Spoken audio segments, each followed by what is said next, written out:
Part 1, The Silenskars. The Corbin bookbinding workshop was a pocket of time, nestled in a historic Boston neighborhood. It smelled of things that lasted. Old leather, acid-free paper, warm glue, and the faint, sweet scent of decaying books. For Lyra Corbin, this workshop was both her sanctuary and her cage. At her workbench, she was a master.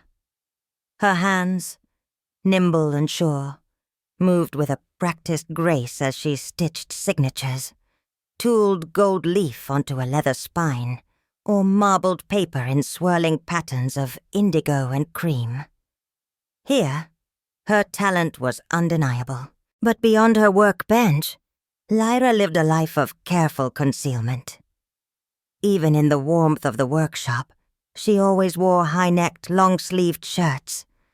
She moved with a quiet self-consciousness, a constant awareness of the delicate, intricate maps of raised, pale scars that crisscrossed her back and shoulders. A rare skin condition from childhood had left her with a permanent, secret topography that she kept hidden from the world.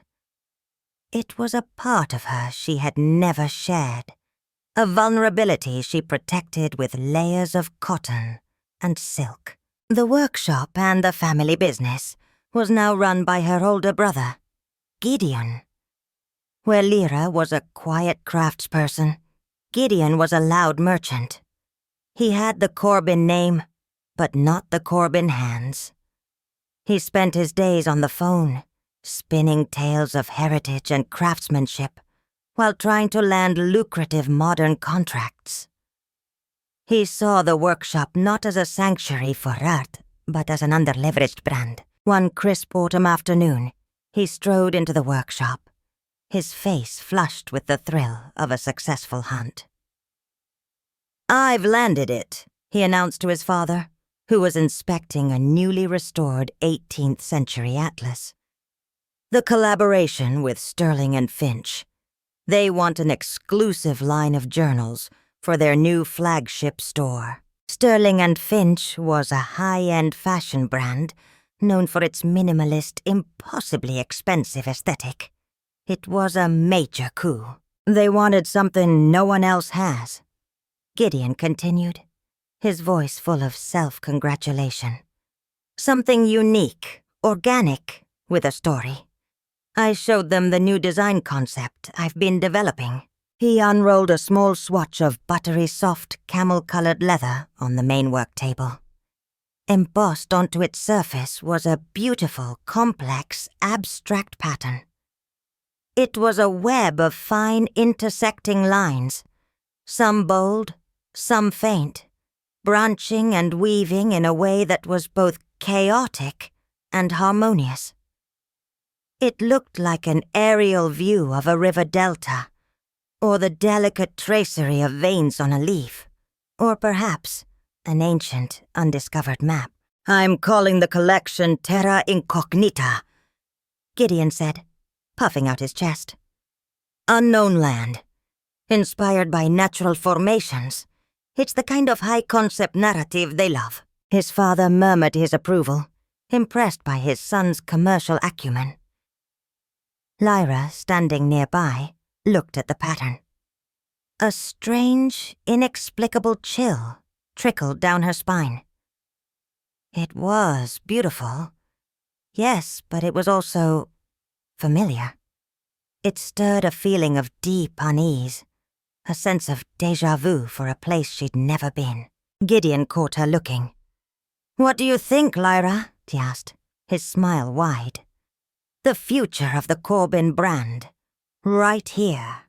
As he spoke, his gaze flickered for a fraction of a second towards her shoulder, a quick, proprietary glance that she felt more than saw. The chill intensified. She looked back at the leather, at the intricate map of lines, and could not shake the feeling that she was looking at a secret she was supposed to know, but couldn't quite read. She pulled the collar of her shirt a little higher and simply nodded, retreating into the safe silence of her work. Part 2. The Stolen Skin. The Terra Incognita line became Gideon's obsession. The workshop, once a quiet space of restoration and bespoke creation, was now filled with the hum of new machinery as they ramped up production for the Sterling and Finch launch. Lyra tried to ignore it, focusing on her own detailed restoration work, but the strange sense of unease lingered. She found herself instinctively covering up more, avoiding her brother, who now seemed to look at her not as a sister, but as a resource. A few weeks before the official launch, the pre-press campaign began. A major luxury lifestyle magazine ran a glowing online feature about the collaboration, calling it a bold and intimate new direction for a heritage brand. The article was filled with slick, professional photographs of the new products, journals, wallets, and tablet cases, all embossed with the now signature pattern. Lyra was at home in her small apartment above the workshop, scrolling through the article on her laptop. She admired the photography, the way the light caught the texture of the leather. Then she came to a full-page, high-resolution image of the hero product, the Terra Incognita journal. The camera had focused on the intricate detail of the embossed cover. She zoomed in. The world stopped. The air in her lungs turned to ice. The abstract map-like pattern resolved into a terrifying, undeniable clarity. It wasn't like a map. It was a map. Her map. That specific, delicate swirl of lines was the constellation of scars on her left shoulder blade, the one she had traced with her own fingers on lonely nights, 1,000 times. That long branching line was the river of pale tissue that ran down her spine. Every fork, every tributary, every faint thread-like mark. It was hers. It was her skin. Her hidden, vulnerable, secret self, rendered in embossed leather for the world to buy. The memory hit her then. A foggy, half-forgotten moment from a few months ago. She had been ill with the flu, and had fallen into a deep, feverish sleep on her stomach. Gideon had come in to check on her, his presence a fleeting part of a dream. He must have done it then. Pulled back her shirt with the cold, clinical detachment of a photographer, and captured her at her most vulnerable. She felt a wave of nausea so profound she had to grip the edge of her desk. This was not inspiration. This was a violation. A theft of the most intimate kind. He had not just stolen an idea. He had stolen a part of her body, a part of her pain, and had turned it into a luxury commodity. Her deepest source of shame had become his greatest commercial asset. She looked at the magazine's headline again. A bold and intimate new direction. The words were a grotesque mockery. Intimate, yes. It was the intimacy of a thief. Part 3.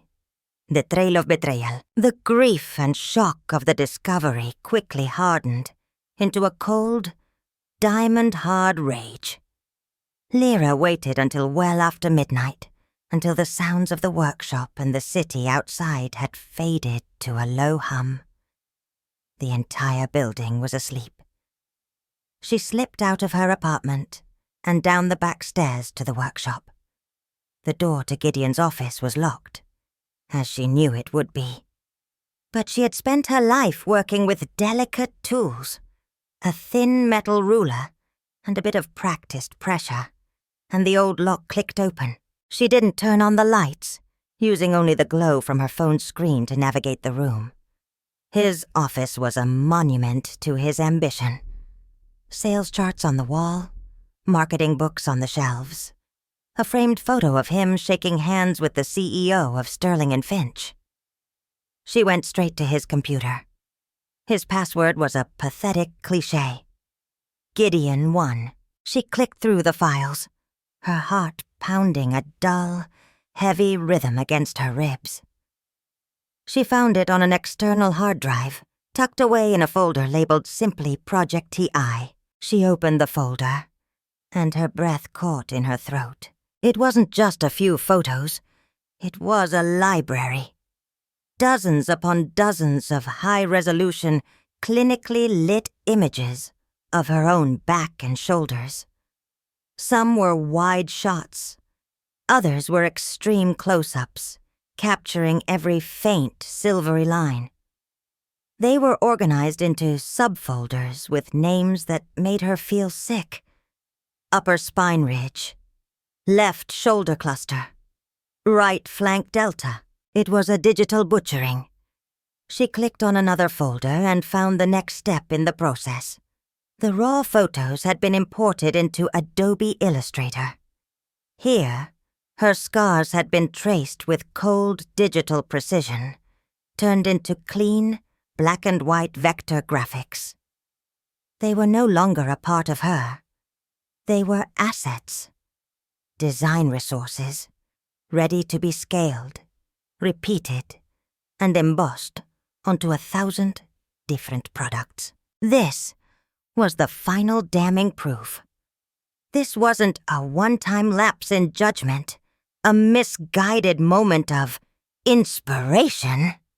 This was a cold, systematic, and deliberate mining of her body for profit. He had cataloged her vulnerabilities and turned them into a product line. She felt a brief, hot urge to destroy it all, to smash the hard drive, to burn the workshop to the ground. But that was their way of fighting. Loud, destructive. Her way was different. Her power was in her patience, her precision, her quiet craft. She didn't delete a single file. She simply closed the folder, turned off the computer, and walked out of the office, carefully locking the door behind her. She went back to her apartment and packed a single bag. Her clothes, her most essential tools, her savings. She looked around the small space that had been her home, then walked over to her own workbench.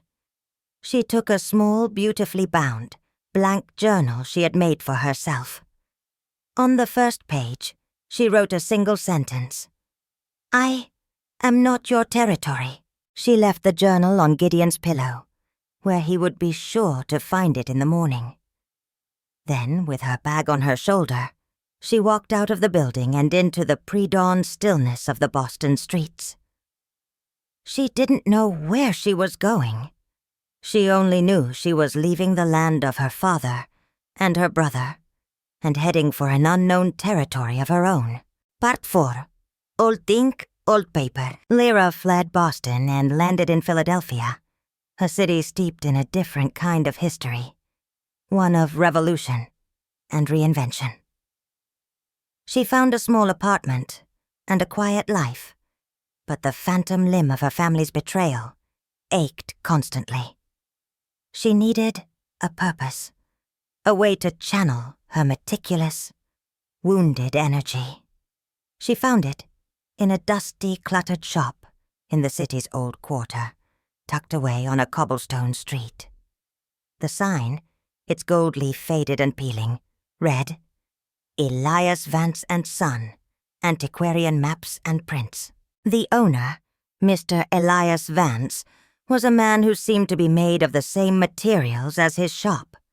Old paper, quiet wisdom, and a deep, abiding respect for things that last. He was in his late 70s, with hands gnarled by arthritis, but still surprisingly steady. He hired Lyra, not because of her resume, which was non-existent, but because of the way she handled a fragile 17th century map during her interview. He saw in her a reverence for the craft, a patience that could not be taught. Her work at the shop became her therapy. It was the opposite of the work she had done at her family's workshop. There she had created new things. Here, her job was to preserve old things, to reveal their hidden stories. Mr. Vance taught her the slow, painstaking art of restoration. She learned to clean centuries of grime from ancient parchment, to mix period-accurate iron gall ink to repair faded lines, and to mend torn paper with nearly invisible Japanese tissue. Her favorite part of the work was a process called multispectral imaging. Using different wavelengths of light, infrared and ultraviolet, she could look beneath the surface of an old map, revealing faded coastlines, erased names, and sometimes entire hidden messages written in sympathetic ink, invisible to the naked eye. She learned that paper and ink held memories, and that with the right tools, you could make them speak again. The shop was a quiet haven. The smell of old paper and binding glue was a comforting balm. The work was methodical, precise, and honest. By carefully mending the torn and broken maps created by artisans long dead, she felt, in some small way, that she was mending the torn and broken parts of herself. The maps, with their clear, defined borders and territories, gave her a sense of order and control that had been so brutally violated in her own life. She was learning to respect the boundaries of others' creations, a respect she had never been shown. Mr. Vance, with his quiet guidance and unspoken understanding, became the father figure she had never truly had. He never asked about her past, or the scars she so carefully concealed. He simply recognized the skill in her hands and gave her a safe place to heal and to work. Part 3. A Recipe for Revenge. The idea, when it came, was born from a ghost. Lyra was working on the restoration of a small, unassuming map from the American Revolutionary War. To the naked eye, it was a simple map of British troop movements. But under ultraviolet light, a second map bloomed into existence, hidden between the visible lines. It was a spy map, detailing secret colonial supply routes, painted in an ink that was invisible until exposed to the proper light source. As she watched the hidden words and pathways materialize under the UV lamp, a thought sparked in her mind. A thought so audacious and brilliant, it made her hands still. What if an ink could be made to appear not with a special light, but simply with the slow, inexorable passage of time? A chemical reaction. A slow burn confession. It was the perfect revenge for a bookbinder, a cartographer. It was a revenge built on her own unique knowledge of chemistry, materials, and patience. It was quiet, precise, and unstoppable. Her small apartment transformed into a secret laboratory. The meticulous energy she had once poured into restoration, she now poured into creation. She spent her nights surrounded by chemistry textbooks, her days scouring online academic journals. She learned about oxidation, about photosensitive compounds, about reagents that react slowly with the tannins used in the specific leather tanning processes she knew her family favored. Her kitchen table was covered in dozens of small glass vials, each containing a different experimental batch of ink.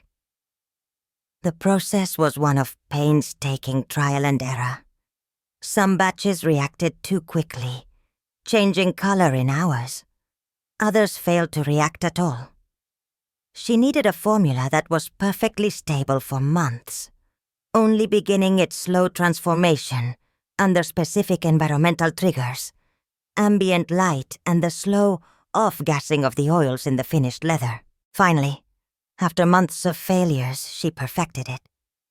Her masterpiece was not a beautiful book or a map, but a small vial of rich black ink. It was a complex chemical cocktail. The base was a stable, archival-quality black ink, but suspended within it, invisible to the naked eye, were millions of microscopic capsules. Inside these capsules was a secondary pigment, a pale silvery gray mixed with a chemical reagent. The capsules themselves were designed to be slowly broken down by a combination of long-term UV light exposure and the specific phenolic compounds from her family's tanning oils. Once the capsules dissolved, the reagent would react with the iron gall base of the black ink, causing it to fade slightly, while the silvery gray pigment would be released, subtly changing the color and forming new ghostly lines within the original artwork.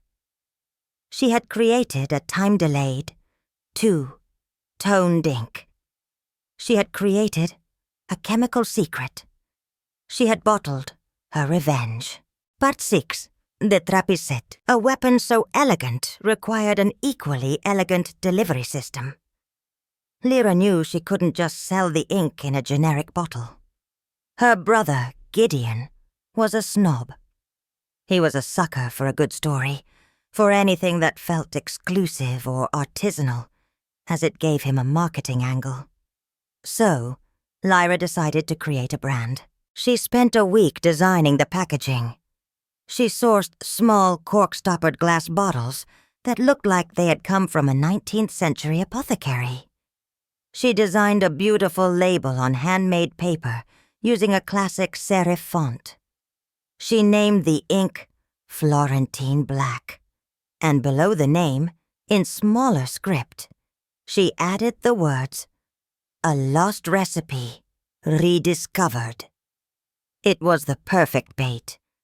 A story of historical authenticity and exclusivity. Her next step was to find the right delivery vector. Through careful online research, she identified a single, high-end art supply and bookbinding boutique in Boston's historic North End. It was a small, exclusive shop, known for sourcing rare and unique materials for the city's most discerning artisans. A quick search of Gideon's social media confirmed it. He was a regular customer, often boasting about the rare pigments he'd found there. Posing as a small independent ink maker from Vermont, Lyra contacted the owner of the shop. She spun a tale about discovering her great-grandfather's journal, which contained old family recipes for inks. She explained that she had recreated his Florentine Black and was making it in small, artisanal batches. She offered the shop owner an exclusive deal on her first run. The owner, a man who loved unique products with a story, was completely charmed. He agreed immediately. Lyra carefully packed up a dozen bottles of her Trojan horse ink and shipped them to Boston. The scene was now set. The trap was waiting. A month later, Gideon Corbin strode into the Boston supply shop, looking for something special. He was preparing a bid for a major new commission, and wanted a material that would make his proposal stand out. "Ah, Mr. Corbin," the shop owner said, his eyes lighting up. "I have just the thing for you. It just came in. Very exclusive." He went to a glass case and brought out a small cork-stoppered bottle. "Florentine Black," he said reverently. "It's made by a small artisan in Vermont, from a lost 19th century recipe. The quality is exquisite. I have the only dozen bottles available." Gideon picked up the bottle, his eyes gleaming. He admired the handmade label, the old-world feel of the packaging. This was perfect. The story alone was worth a fortune in marketing. Exclusive, historical, artisanal. It was everything he pretended to be. "I'll take all of them," Gideon said without a moment's hesitation. He walked out of the shop, completely unaware that he was carrying the instrument of his own downfall, a bottle of ink mixed with science memory and his sister's patient, calculated rage. Part 7. The commission of a lifetime. The announcement was not made in a press release or a trade magazine. It was a quiet, discreet invitation, delivered by courier on heavy, watermarked paper to a handful of the world's most elite artisans. The sender was the office of Marcus Thorne, a reclusive tech billionaire who, after selling his software empire, had dedicated his fortune to the patronage of what he called slow art, the meticulous traditional crafts that stood in defiance of a disposable digital world. The commission was a project of legendary ambition, the Thorne Journals. The project called for a single artisan or workshop to create a set of 12 bespoke, hand-bound volumes. These books, completely blank, were to be the physical repository for Thorne's private memoirs, a life story to be housed in a work of art. The budget was, for all intents and purposes, unlimited. The chosen artisan would not just be executing a job, they would be cemented as a living legend, their work destined for a museum. At the Corbin Workshop in Boston, the invitation was received like a royal decree.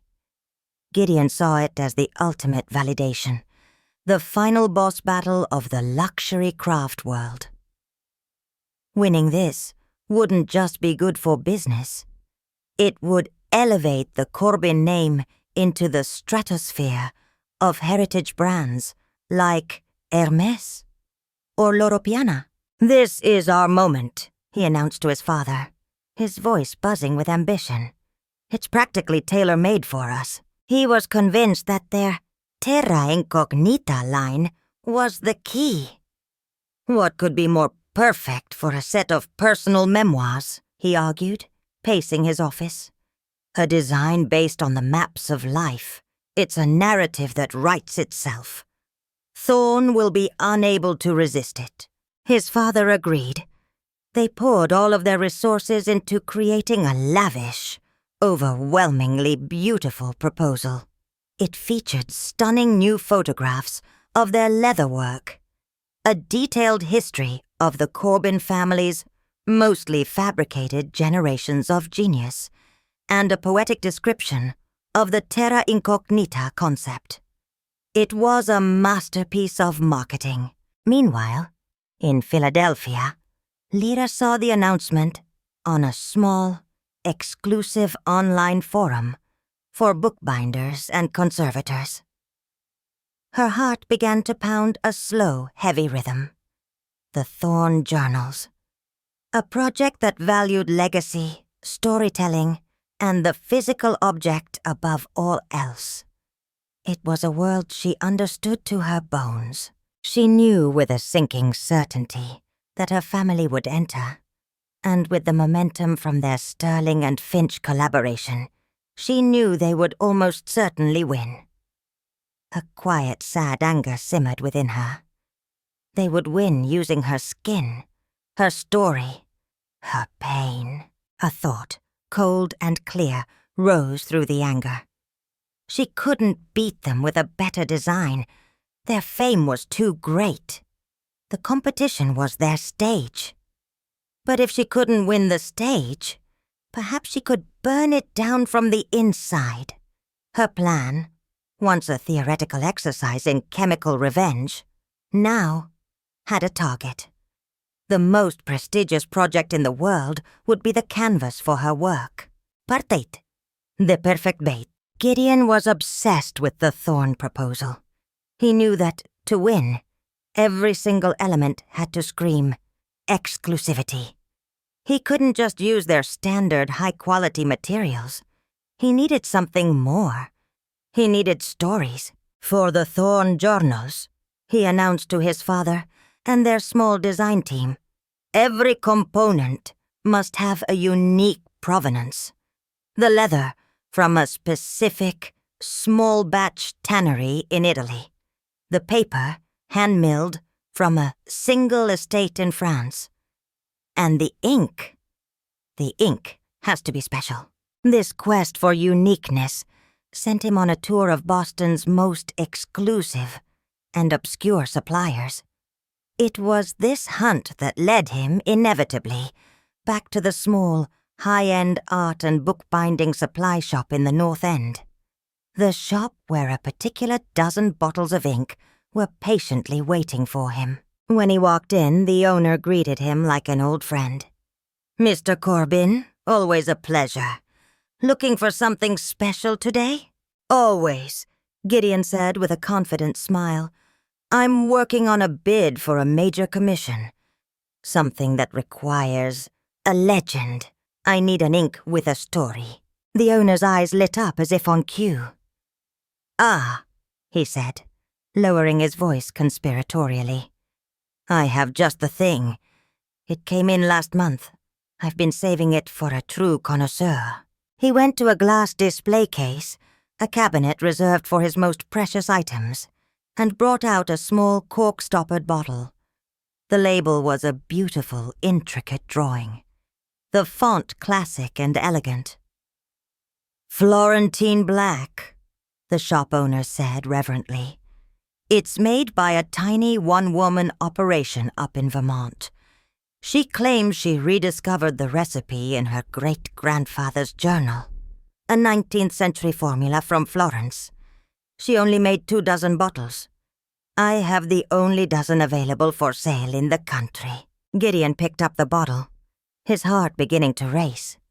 This was it. This was the story he needed. It was perfect. Exclusive. Historic. Artisanal. It was a marketing dream. He imagined himself presenting it to the Thorn representatives, weaving a tale of lost recipes and rediscovered craft. "The quality is exquisite," the owner continued. "A deep, rich black with a beautiful, subtle sheen when it dries." "I'll take all of them," Gideon said immediately, pulling out his corporate credit card. "Every last bottle." He walked out of the shop, feeling triumphant. The box of 12 ink bottles tucked carefully under his arm. He had just secured the final perfect detail for his masterpiece. He was completely, blissfully unaware that he was carrying a dozen tiny, perfectly packaged time bombs, each one mixed with science, memory, and his sister's patient, meticulous rage. The bait had been taken. Part 9. The Masterpiece of Lies. The proposal from Corbin Bookbinding was, as Lyra had predicted, irresistible. The combination of their family's heritage, the commercial success of the Terra Incognita line, and Gideon's newly acquired story of the exclusive Florentine Black ink proved to be a winning formula. 2 months later, the announcement was made. The Thorn Journal's commission had been awarded to them.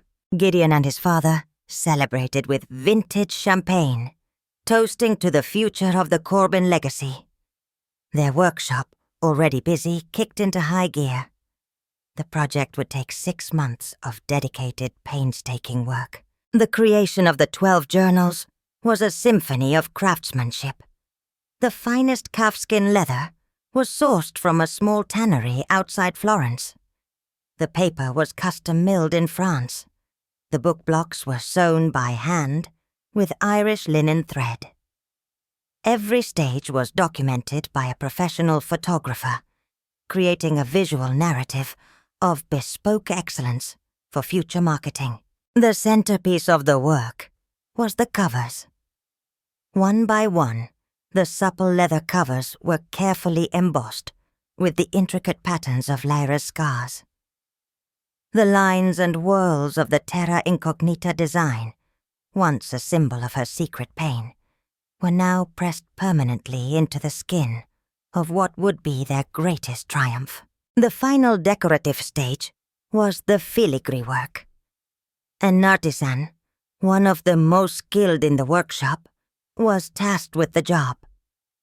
With a fine-nibbed calligraphy pen, he carefully opened the first bottle of Florentine Black.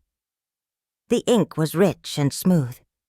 He began to draw, his hand tracing delicate decorative lines that wove in and out of the embossed scar patterns, highlighting their complexity and beauty. The deep black ink on the warm camel-colored leather was visually stunning. It looked perfect. Month after month, the work continued until all 12 volumes were complete. They were, by any measure, a masterpiece. They were heavy, important objects, each one unique, yet part of a harmonious whole. They were the pinnacle of the Corbin family's craft. The finished set was presented to a representative from the Thorne Foundation in a private viewing. The representative was astounded by the beauty and the narrative depth of the work. The terra incognita pattern was praised for its profoundly personal and universal quality, and the Florentine black ink was noted for its rich, historic character. The Corbin workshop had delivered beyond all expectations. The final scene of this chapter of Lyra's life took place in a location she would never see. The 12 journals, having been approved, were transported to Marcus Thorne's private estate. They were arranged in a custom-built, climate-controlled glass display case in his vast, silent library. They sat there, perfect, beautiful, and complete. A masterpiece of lies. On a small digital calendar on the wall of the library, the date glowed softly. The clock had started ticking. The ink, now exposed to the subtle light of the room and the air around it, began its slow, silent, and irreversible chemical conversation with the leather.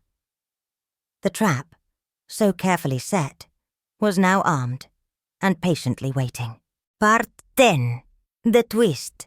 The ink begins to speak. For 6 months, the 12 volumes of the Thorne journals sat in silent perfection. Housed in a custom-built, climate-controlled glass case in Marcus Thorne's vast private library, they were the centerpiece of his collection, a testament to modern craftsmanship. The reclusive billionaire would often spend his evenings in the library, simply admiring them. He loved the feel of the leather, the story of the terra incognita patterns, and the rich historic quality of the Florentine black ink. It was on a Tuesday evening in late spring that he first noticed it. It was an almost imperceptible change, a trick of the light, he thought at first. He was admiring the intricate filigree work on the spine of Volume 3 when he leaned closer. The ink, which he remembered as being a uniform, deep, lustrous black, seemed different. There was a faint, shadowy quality to it now, a subtle two-toned effect, as if a ghostly silver was beginning to bleed through the black from underneath. He frowned, attributing it to the specialized lighting in the display case or his own tired eyes. A natural aging process, perhaps? The charming eccentricity of a lost recipe ink. He made a mental note to check on it again in a few weeks. A month passed. Thorne, a man whose fortune was built on his meticulous attention to detail, did not forget. He returned to the display case, this time with a magnifying lamp. He focused the light on the same spot on Volume 3. The change was no longer a trick of the light. It was real. The silvery gray areas within the black ink were more distinct, more defined. It wasn't fading like old ink. It was transforming. The once sharp decorative lines now had a soft, almost fuzzy edge, as if they were developing a ghostly halo. A feeling of unease began to creep into his fascination. This wasn't the beautiful, stable aging of a masterpiece. This was something else. This was an active, chemical process happening before his very eyes. He was a collector of static, timeless objects. But this object was alive, and it was changing. He called his private curator, a meticulous woman named Dr. Alistair. "I want you to begin documenting the journals," he instructed, his voice serious. "High-resolution photographs of the ink work on all 12 volumes once a week. I want a time-lapse record of this phenomenon." "Doctor," Dr. Alistair, though puzzled, complied immediately. The first set of photographs confirmed what Thorne had seen. There was a definite, though subtle, change in the ink's composition. A week later, the second set of photos showed the change had progressed further. The silvery grey was becoming more prominent, the black ink appearing to recede. The beautiful decorative lines were slowly, inexplicably, beginning to morph. They were no longer just decorations. They seemed to be trying to say something. Parte de fin, the words appear. The process, catalyzed by 6 months of constant low-level exposure to the library's ambient light, began to accelerate. What had been a subtle, almost imperceptible shift was now a weekly transformation. Dr. Alistair's time-lapse photography created a startling record of the change. The ink was not just changing color, it was rewriting itself. One afternoon, Marcus Thorne and Dr. Alistair stood before the open display case, examining Volume 6 under a powerful magnifying lamp. The change was now so pronounced it was visible to the naked eye. The silvery grey pigment was no longer a shadow. It was forming distinct, coherent shapes within the faded black lines. Shapes that looked impossibly like letters. "What am I seeing?" Thorne whispered, his voice full of a disbelieving awe. He pointed a trembling finger at a swirling decorative line that snaked its way through one of the embossed scar patterns. "Is that an R?" Dr. Alistair adjusted the lamp, her own heart beginning to pound. "My God," she breathed. "It is. And look here.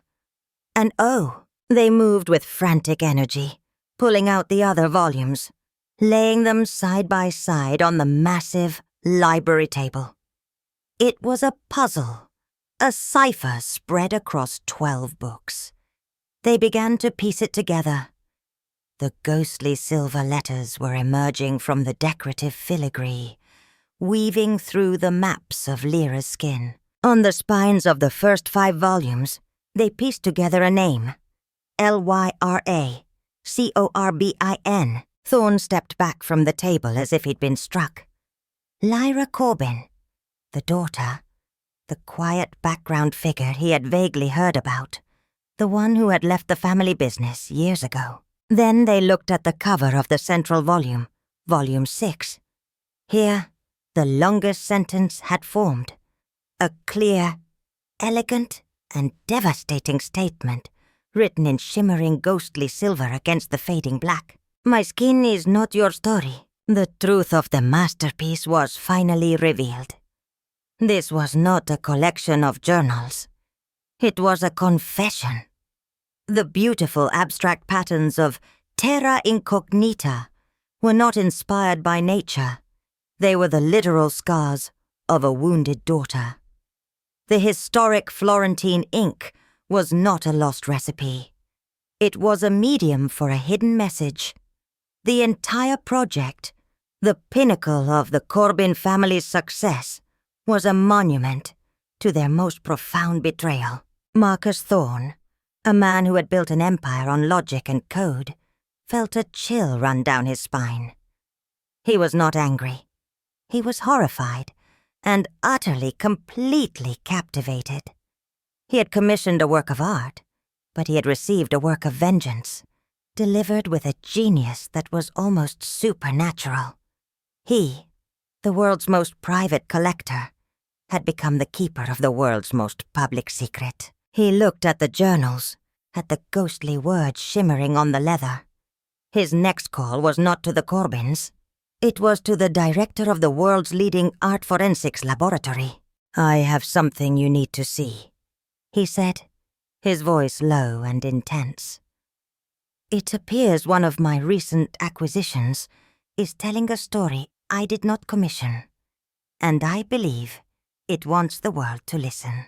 Part 12, The Truth is Written. The story of the confessing journals was too strange and too perfect to remain a secret. A whisper from a junior analyst at the forensics lab to a journalist friend was all it took. The art and design world, and soon the mainstream media, was set ablaze. The headline in a major cultural magazine was explosive. The Corbin crime. Did a famed workshop's masterpiece reveal a hidden betrayal? The forensics report, when it was inevitably leaked, was clinical and damning.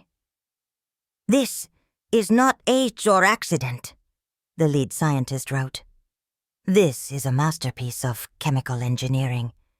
The ink contains a time-released, encapsulated secondary pigment, designed to react to specific environmental conditions over a period of approximately 6 to 8 months. It is, in its own way, a work of genius, an act of chemical cartography." The narrative was irresistible. The media dug into the Corbin family's history, unearthing the story of the quiet, gifted daughter who had abruptly left the family business years ago. They found the old articles praising the terra incognita line. The pieces fit together with a horrifying, poetic symmetry. The fallout for the Corbin family was swift and absolute. Their phones rang off the hook. Reporters camped outside their workshop. Their prestigious clients, including Sterling and Finch, immediately cancelled all contracts and publicly disavowed them. The brand, built on a lie about heritage and authenticity, was now a symbol of the most intimate and grotesque form of exploitation. Gideon and his father were ruined, their reputation not just tarnished, but incinerated. They were pariahs in the world they had worked so hard to dominate.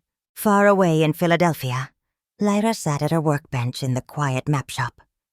Her colleague slid a tablet across the table, the headline about the Corbin scandal glowing on the screen. Lyra read the entire article, her expression calm, her hand steady. There was no visible sign of triumph, no smile of victory. Her revenge had never been about a loud public confrontation. It was about the slow, silent, inevitable emergence of truth. It was a chemical reaction she had set in motion, and all she had to do was wait. She pushed the tablet aside and turned back to the project in front of her. It was a new map, one she was drawing for herself. It was not a map of a real place, but a mappa mundi of her own imagination, filled with lands named Stillness, Clarity, and Newfound. She picked up her pen, a pen filled with simple, honest, stable black ink, and with a steady hand, she drew a clean new line, heading towards a territory that was, for the first time, completely and beautifully her own. The truth had been written, and she was finally free to draw her own map.